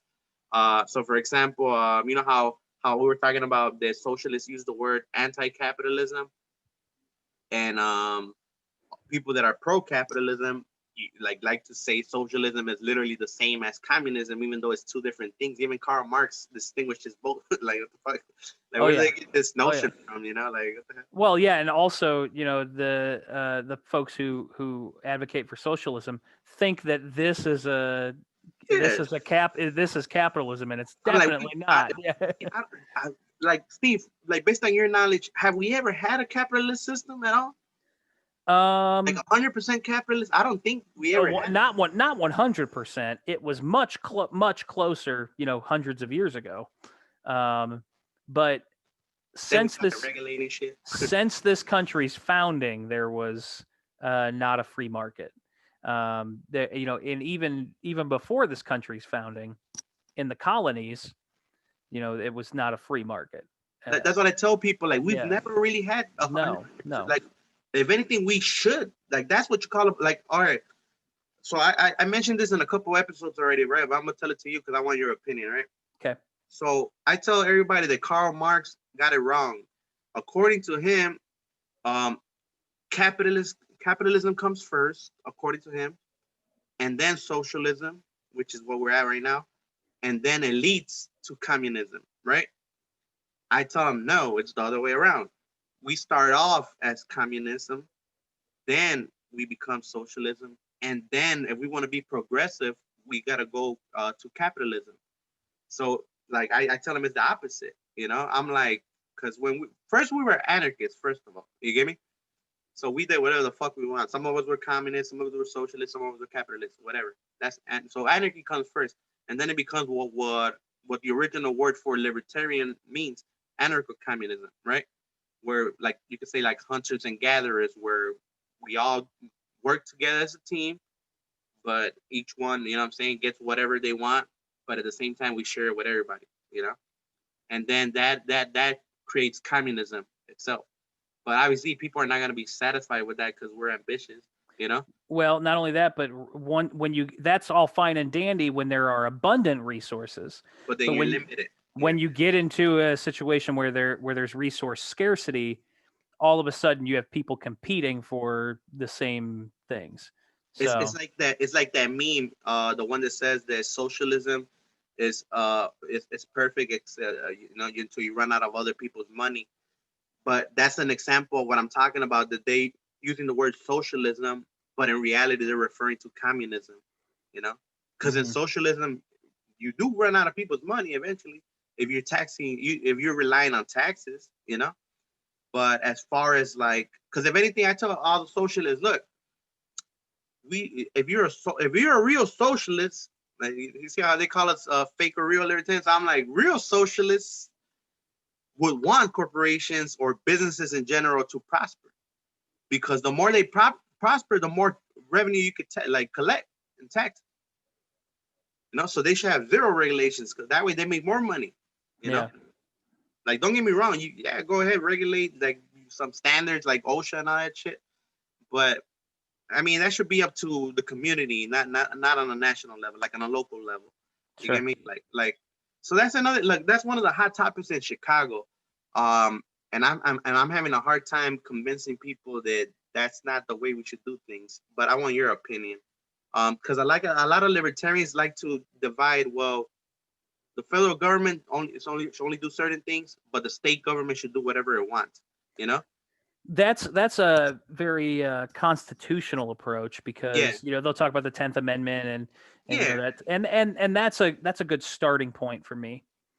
But philosophically, as a libertarian, I don't want a tyrant on the local level is just as bad, if not worse, than a tyrant on in the presidency, right? What I say, I agree with you on that. So the president and the federal government is limited to what they can do with the Constitution of the United States, like word for word, explicitly. Exactly. The your state government, each state has a constitution. So the governor, the legislature, they're limited to that constitution.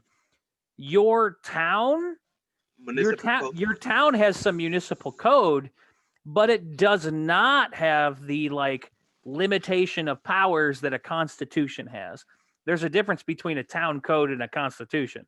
That's what the 10th Amendment refers to, like the people. Right, exactly. So in some aspects, a tyrant mayor could be worse than a tyrant president, just because they have the ability to have a more profound, direct impact on your life than someone at a federal level wouldn't have. So now, like, you're a libertarian, so I always ask, like, I made it a duty to make sure my podcast is literally about the 9th Amendment. How much do you know about the 9th Amendment? I gotta ask every libertarian I know. That is not one of my pet projects, but like tell me what you know about it, and then I'll advocate for it.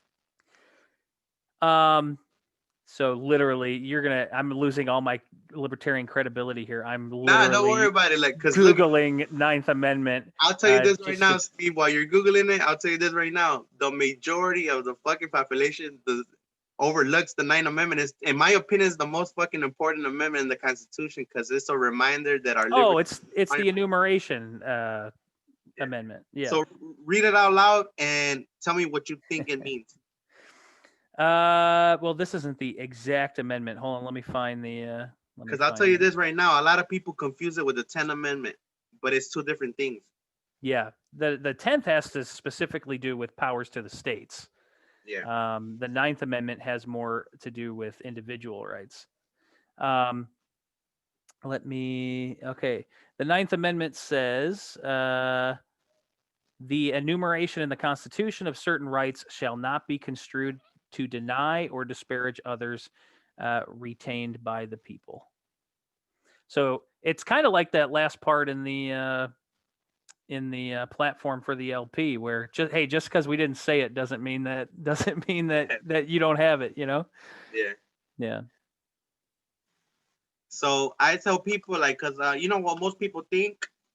They think that the only freedoms we have are the ones in the Bill of Rights. And they think that's only the ones listed are the only freedoms. I'm like, first of all, you're making it seem like the way you're saying it, you think that just because it's an amendment, that's the only reason we have that right. So you think that by removing the amendment, we lose that right. It doesn't work like that. I'm like, that's just a fucking reminder. I'm like, if you pay attention to when they added the Bill of Rights, even they were arguing like that's unnecessary. The people are not dumb enough to think they don't have rights. And right, yeah. Luckily, they kind of like predicted that this was gonna happen. And that's the people don't understand what a constitution is. Most people think that a constitution gives them rights. Yes. That's not what a constitution does. A constitution doesn't give individuals rights. It limits what a government can do. So if anything, you could say it gives the government rights, not right. It tells the government what it can and, more importantly, cannot do, and that's where the Bill of Rights came in. So people get that confused, and they don't understand that a constitution isn't meant to be like a textbook of everything that you could possibly do. A constitution is a textbook for this is what the government can't do to you. And that's people. I feel like they treat it like it was the 10 Commandments given to Moses.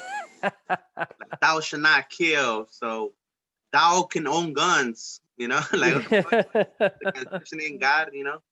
Yeah. I like to get into arguments with people regarding that, right? Because I'm like come on, like, you know how we're talking about applying logic. I'm like, so if the Constitution gave us rights, what the fuck gave us the right to write the Constitution in the first place? So they're like, well, another law before that. I'm like, all right, keep going back. Eventually, yeah, you're just going to run into nothing. Yeah. They're like, that's just the way it is, all right? That's just the way it is. I'm like, that's not the way it is, dumbass. You know, like, I don't want to insult them, but goddamn, you know? Like, it's like sometimes they need like a slap, you know what I'm saying? Like, well, I mean, it's tough, man. A lot of times, you know, you have to challenge people to think about things in ways that they've never thought about them before. Steve, they hate that shit. Look, people don't like it. There's two reactions. they'll start insulting you. If once you convince them that they're wrong, they'll start talking shit like, man, fuck you, you're the one that's dumb. Like, I didn't even call you dumb. Like, it's not my fault I made you seem dumb, you know, because based on what the fuck I argue. So they start attacking the speaker instead of the argument. Or they're like, you know what? I don't want to hear no more. Don't talk to me no more. I don't want to talk about that no more. They just shut down. Yeah. Like, they don't even want to talk about it. Like, so you're just going to close your mind, and it is what it is. Like, if I say this how it is and how it should be, that's it. Yeah. You know, what we call the closed-minded people. Like, they don't, those people are the ones that are going to be difficult as fuck to convert. Those are your tyrants. To any ideology, to be honest. Any ideology. Yeah. Like, those people are a problem, in my opinion. And even more so than being wrong, I think people are more scared of looking stupid than they are looking wrong. I think people really react poorly when it's clear that they are in a knowledge deficit, right? You're challenging the way they viewed things for their entire life. And it's a biological mechanism for us to fight back against those things. Yeah, so like, for it's example, really not their fault. And they will learn over time, you know what I mean? Yeah, like, so for example, you know how me and you have a disagreement about saying, like, for example, like, even the principle, the plank itself says that groups don't have rights. So, like, what will you define as a group? Like, now I'm a debate with you about because I'm saying, remember, I'm telling you that technically, like, fuck groups, like, fuck collectives in general. You know, we can make that we can make exceptions, though. You get me? Yeah. Because as individuals, we got the right to regulate the rights of collectives, you could say, right? Like, we got that power to do that, but, like, we don't got the right to regulate individuals, only collectives. Right, but all collectives are made up of individuals. Yeah, so that's the argument we're gonna debate about right now. So people can see, like, this is how you're supposed to debate with people. Yeah. So, like, we already talked a little bit further about it, right? So now let me see how could we could discuss this. Because I used to agree with you. You get me? Don't get me wrong. I used to agree with you. I'm like, well, and then I started thinking more about. I'm like, well, if we make like groups or governments, for example, or collectives in general, right? Even though they're made out of individuals, if we give them the same rights as an individual, then technically we should be okay with tyranny of a majority. Like, what are your thoughts? What's your rebuttal on that? The problem with tyranny of the majority is that the individuals who don't have their will done are having that force imposed on them. So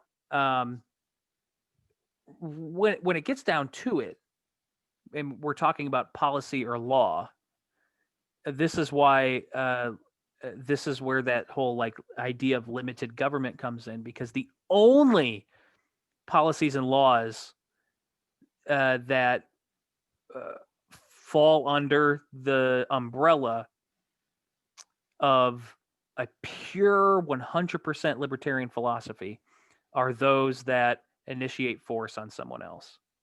Yeah, because, like, everything else is invalid, because you're not going to have 100%. You're not going to have 100% of the people behind it. So even if 99% of the people want to do something, and there's 1% who's like, no, I don't want to do it, a libertarian would say that's that shouldn't happen. It's null and void. You could say, like, it's not right. It doesn't have the consent of the governed. Right. Unless that person has the ability to somehow opt out or remove themselves from the situation. That's why I'm okay with, like, voluntary communes and stuff like that. Like, so it comes down to, like, that theory I have, right, where you could subject yourself to your own laws, and subject to those laws in particular. Like, if there's a group of people that want to get together and start their own communal society or whatever, fine, totally do it. That's totally cool with me. But don't trap people into it, and that's where it always leads to. When you have someone who wants to leave that situation and you don't let them. I'm gonna That's give an example. So like you know how I was talking about like okay, so we want to tax the rich in USA, but how come we don't tax the rich in China or the rich in some other fucking country? Like what's right, stopping us? right. Stopping us. And I tell them apply the same logic. You want to tax the rich, so what's stopping you from taxing other rich people from other countries? You get me? Yeah. And what do they say? Well, our constitution doesn't allow it. Yes, our fucking constitution doesn't allow a lot of bullshit you be doing and approve of. You know what I'm saying? Like the problem is how the fuck do we stop people from enforcing these tyrannical ass laws? You know, because the majority of law violates the 9th Amendment. That's why I consider myself a champion of the 9th Amendment, and I feel like people need to know more about it. Because like literally, the 9th Amendment. Oh, so that's another thing I've been debating myself about, but that'll be the second debate we get into. So yeah, like I was telling you, like in my opinion, the platform doesn't necessarily, well, technically, when you read that other line, the one we were talking about, that it says, that's why I tell you that if we don't change the line, then that means that groups have the same liberty as individuals because they're made out of individuals. That's the justification, correct? So you know how the other line says that groups don't have rights. So that's what, you know how I was talking about an oxymoron? Like the first line is an oxymoron in itself, but then the second one technically contradicts what the other thing says. You know, but the individuals within the group still have rights. Does no, that? that's what I'm saying. Like so technically it says the only right they don't have, or it's like saying they have a right to not get force initiated against them. That's the only right they have in a way. Okay. But then it says that groups don't have rights. So you know how I was telling you, like, so what is a group then? Well, so you're using the force clause. The individual group or government cannot initiate force against another individual group or government. Yeah. So like redefining what let's define what group is. It's two or more individuals organized together. All right. So you know how it says that groups don't have rights? Yes.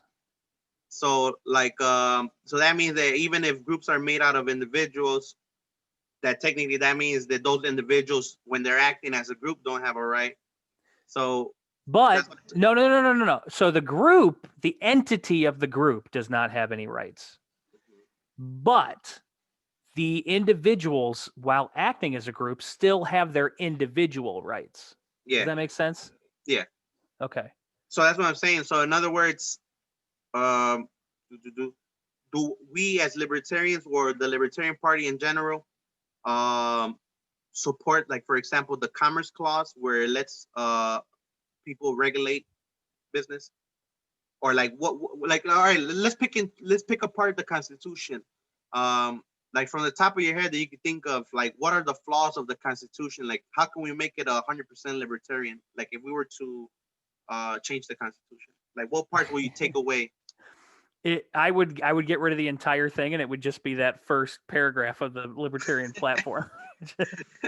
The literal paragraph that we're arguing about right now. Like, literally, right? That's what the yeah. Like I like to summarize it like this for those listening. I don't think I've ever given people the summary on live, so I'm gonna tell you this my summary of it. I'm like, technically the only law should be consent. You know, it doesn't matter how the fuck you define consent, but it doesn't matter who can give consent. Just the fact is, if it doesn't have consent, it's illegal. You know, like that's the only criteria. I'm with you. Yep. You know, like you want to subject to yourself about how do you define what consent is? All right, then that applies to your group. And we say only people of a certain age or certain people that live in certain areas. Like for example, if you live in my house, then you're subject to, you know, you're allowed to give consent if I say you can consent, you know, or if us as a majority say you got the right to consent. And for those probably thinking, like most of the time when they hear the word consent, they're talking about sexual relations. Like, get your mind out of the gutter. We're talking about making decisions for yourself, you know? Like people like to focus on the negative shit of it, you know? Like, oh, well. And that's part of it too, but it goes so far beyond that. Yeah. And I don't think people realize how much consent they've given up. like how much free will they have given up. Yeah, and the government likes to call it implied consent. Oh yeah, that's like they're not complaining, so they're okay with it. Implied consent. That talk about your oxymorons. You can't have implied consent. Consent literally requires the other person to be okay with like, it. Somehow tell you verbally, non-verbally, whatever, that yeah, they're okay with it. Yeah, it's not like no implied consent. Yeah. Sometimes I wonder, Steve, like, you know how they let us renounce our citizenship, right? But let's say we're only fucking U.S. citizens and we renounce our citizenship. Like, in theory, where the fuck, they can't deport us, but technically the law say they can. Yeah, where are they gonna put us? That's what I'm wondering. You know, like, so what? That means I'm not subject to the Constitution. I'm not subject to the state law. I'm allowed to be an anarchist. So if I'm not subject to your law, I gotta face the consequences of my action. And if that was the case, I'll fucking tell everybody right now they're U.S. citizenship. Fuck it. You know? Yeah, top to bottom. I'm down. Let's do it. I'm just saying, like, if, for example, any sovereign citizen movement listening, just renounce your fucking citizenship. Like if you want to be protected by the federal laws, you got to keep in mind you're only protected in federal land. You know, buy some federal land and create your own state. That's a smart, though technically the legal way to do things according to our rules. But why subject yourself to a constitution that's interpreted in a wrong fucking way? In my opinion. Got it. You get me? I'm like, how about this? Use the same constitution, but tell them it's a different fucking government. You know, they're like autonomous zone. Yeah. Yeah, like the whole world's our fucking jurisdiction. What you talking about, Willis? You know? I love it. I love it. I think that is an excellent point to end on, my man. I got to get going, but that's fine. I enjoy talking to you. There's so much more I want to say, but you know, I got to save it for another day, man. Hey, we'll talk again, my man. I appreciate you having me on. I hopefully, hey, if people are interested in libertarianism, lpillinois.org, you can sign up. You know, send us a recurring monthly donation. We're trying to get some funding so we can compete, and that's our biggest hurdle right now. So, all right then, Steve, man, we'll keep debating online. All right. Sounds great, brother. Thanks again. All right, thanks.